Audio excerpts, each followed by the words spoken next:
Eh, Tadi posisi saya adalah saya hanya ingin BUMN selamat dan punya marwah dikelola secara profesional, itu saja. Bang Saididu. Jadi bukan Ya, karena sakit hati. Ingin BUMN selamat. Memang saat ini kondisinya kritis atau bagaimana? Ya, banyak yang kritis, tapi nanti kita bahas di topik lain lah. Nah, saya ingin katakan, mencoba dulu apa sih sebenarnya persyaratan menjadi komisaris. Ya. Adalah benar apa dikatakan Bung Arya tadi, tidak ada aturan yang dilanggar. Karena aturannya memang sangat longgar. Karena di dalam undang-undang, peraturan PP dan peraturan menteri itu hanya menyatakan memiliki kompetensi, memiliki integritas, memiliki pengalaman di bidang korporasi, hanya itu saja. Nah, kalau bobotnya itu bisa 1 sampai 10. Nah, asal memiliki bobot itu tidak melanggar undang-undang. Pertanyaannya, bobot seperti apa yang dibutuhkan di Telkom? Nah, Telkom itu saya katakan itu BUMN kelas A yang bertaraf internasional. Nah, saya dulu mencoba membagi terus, ada 4 kelas BUMN itu, A, B, C, dan D. Kelas A adalah perusahaan yang betul-betul bertaraf internasional. Kompetensi orang-orang yang harus duduk di sana adalah kompetensi internasional. Akhirnya, orang terbaik di Indonesia di bidang itulah yang duduk di kelas A, apalagi di komisaris. Kelas B adalah orang-orang yang terbaik di kawasan ASEAN atau Indonesia. Yang C adalah yang terbaik di Indonesia. Yang D adalah biasanya yang lebih susah. Perusahaan kecil. Nah, Telkom adalah kelas A. Nah, sehingga orang yang ditempatkan di sana, kalau memang kompetensi, maka kompetensi terbaik. Saya sekali lagi tidak menyatakan abdi negara itu tidak kompeten, tapi kompetensinya terbaik adalah di musik. Kompetensi terbaiknya adalah di event organizer. Itu kompetensi terbaiknya. Nah, coba carikan tempat yang sesuai kompetensi terbaiknya. Nah, tadi dikatakan dia ahli konten. Saya mengecek, saya tidak menemukan nama itu di dalam ahli konten. Nah, jadi itu sebenarnya pertanyaan-pertanyaan. Jadi ini hanya marwahnya BUMN. Akhirnya untuk menghindari bahwa siapapun boleh menjadi komisaris BUMN. Karena BUMN itu adalah tempat gengsi juga. Saya saja dulu tidak berani masuk komisaris yang besar-besar. Karena saya menganggap, walaupun saya sekretaris Kementerian BUMN. Karena saya nggak, kompetensi saya belum kelas A. Saya nggak berani, padahal asesmen saya bisa menempatkan di mana saja. Tapi saya menyadari diri saya bukan kelas A di kompetensi itu. Bang Saididu. Ya. Anda menyatakan bahwa Abdi memiliki kompetensi terbaik di bidang musik dan juga konten. Tapi kan boleh-boleh saja kalau dielaborasi dengan PT Telkom yang saat ini mungkin gencar memproduksi konten-konten digital. Masih ada korelasinya kan, Bang Said? Saya jelaskan dulu. Tolong kita pikirkan, saya mengerti arah ke sana, tapi begini. Tunjukkan saya perusahaan telekomunikasi yang betul-betul juga merangkap perusahaan konten di dunia. Tidak ada. Konten ada perusahaan konten yang mencari jalur yang digunakan menyalurkan kontennya ke seluruh masyarakat. Nah, itulah Telkom. Jangan sampai nanti karena jalan tol itu kontennya mobil, maka dijadikan komisaris adalah pabrik mobil. Nah, itu. Nah, tapi beginilah. Saya memaklumi betul apa yang pembenaran dilakukan. Saya tidak kritik pembenaran itu. Karena begini, pengangkatan komisaris itu, prosesnya begini. Apalagi Telkom, itu pasti sepengetahuan presiden. Pasti. Karena itu ada tim penilai akhir. Biasanya, setiap posisi adalah 3 orang dicalonkan ke atas, dan presiden menentukan mana yang dipilih dari 3 masing-masing posisi. Itu dulu, saya nggak tahu sekarang. Atau mungkin saja presiden sekarang sudah menitip di awal. Yang penting ini masuk, selebihnya terserah kau. Dan bisa juga begitu. Nah. Tetapi aturannya adalah masing-masing posisi itu 3 untuk masing-masing posisi naik ke presiden dan dinilai oleh tim penilai akhir.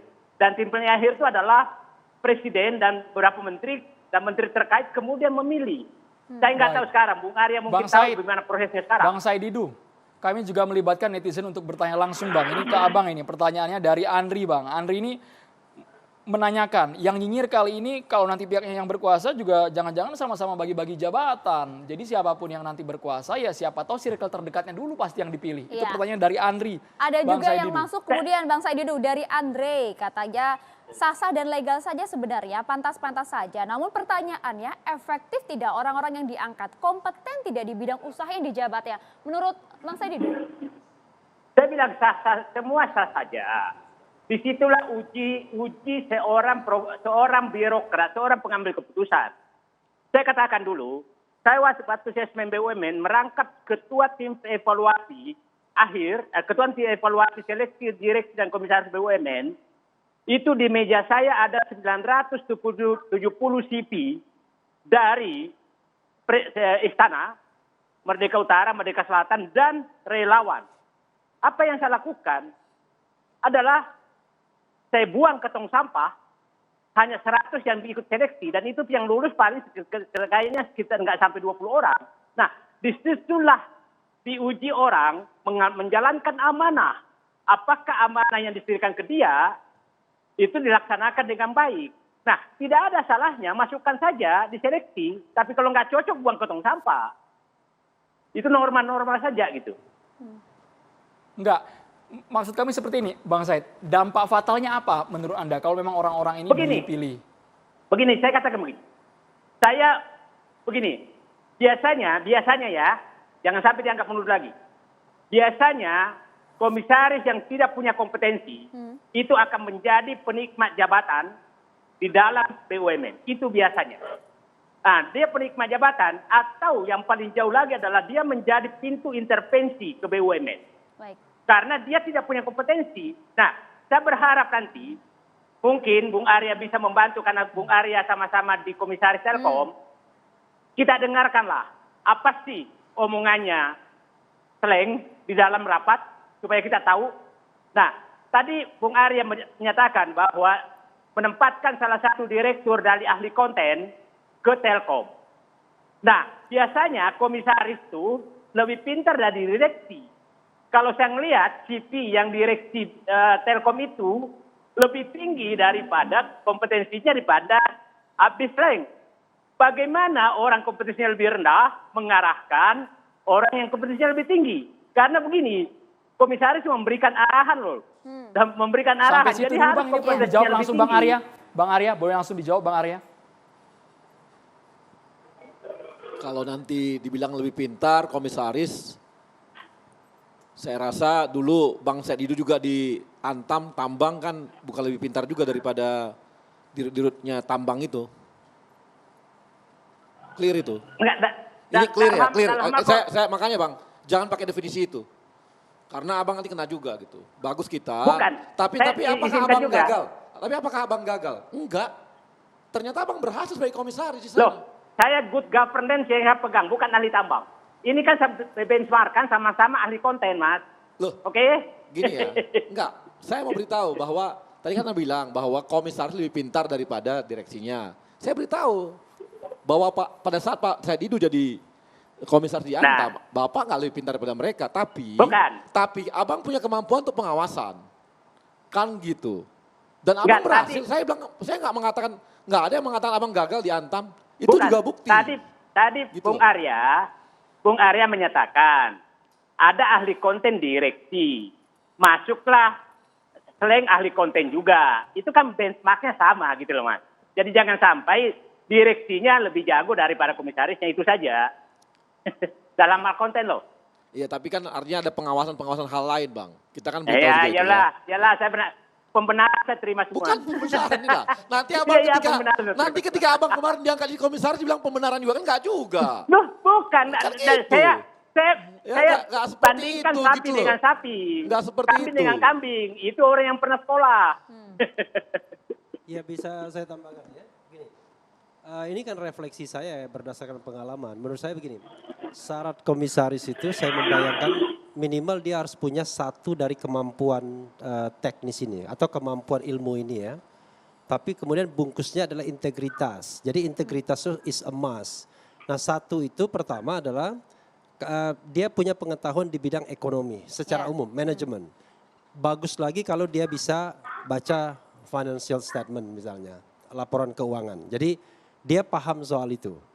Tapi kan kita tidak Superman ya, artinya kita tahu semuanya, kan nggak mungkin. Yang kedua, paling tidak dia tahu pengetahuan teknis tempat di mana perusahaan tersebut melakukan usahanya. Jadi ada pengetahuan teknis yang dia tahu dan sangat paham sehingga dia pantas di sana. Nah ketiga, karena saya orang hukum dan jangan lupa yang namanya komisaris itu pengawas. Dia harus paham yang namanya aturan hukum. Karena kalau dia nggak tahu hukum, maka kemudian dia tidak bisa menjadi pengawas yang baik. Tapi satu atau salah dua, salah tiga dari pengetahuan ini, kalau kita punya tiga-tiganya good kita. Tapi kalau tidak minimal satu ya, harus dibungkus oleh integritas. Tetapi kan kita bicara mengenai era good governance. Kita bicara tentang clean government. Karena ini government juga, tidak hanya good corporate governance. Memang kriterianya itu harus dibuat di awal sesungguhnya, gitu lah. Jadi gini. Nyambung sedikit bahwa kalau kriterianya tidak dibuat di awal, jadinya pembenaran. Jadinya pembenaran, jangan sampai seperti itu. Kriterianya harus di awal, lalu kemudian saya membayangkan kalau saya Menteri BUMN, saya kompetisikan saja. Biar Ibu Irma mendapatkan sekalian putra menanggapi Bang terbaik. Saidi ini perlu juga. Mendapatkan putra terbaik. Tapi kalau kita mendapatkan level kemampuan yang sama, ya preferensi itu biasa. Baik. Biasa. Tapi kalau sudah kami levelnya tangkap. beda, yang misalnya lebih baik kita singkirkan, yang buruk kita majukan, nah itu nggak benar. Ibu Irma Saya- tanggapannya. silakan, Bu Sebelum Irma ke dulu. Bang Sedikit Egy, aja. ke Ibu Irma dulu. Bang. Oh, boleh, Kita boleh. ke dengarkan Ibu Irma dulu boleh. silakan. Sekaligus menanggapi Bang Saidi dulu. Iya, boleh-boleh aja Bang Said Didu tadi mengatakan bahwa ada banyak hal yang harus dilakukan kritisi. Saya orang yang nggak anti kritik. Saya kira bagus-bagus saja. Tapi perlu diingat gitu ya, perlu diingat juga kalau Bang Said Didu mengatakan bahwa komisaris itu harus lebih pintar dari direksi itu juga nggak benar juga. Secara gitu ya. logika? Iya enggak juga, karena apa? Karena kan di komisaris itu dibagi banyak, kita ada 6 orang dan situ dibagi, kompetensi dibagi-bagi.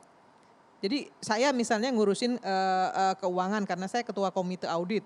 Kemudian ada yang dinumerisasi, kemudian ada lagi misalnya yang ngurusin operasional. Kami bagi, kalau di Pelindo hari ini, di Pelindo 1 kita bagi.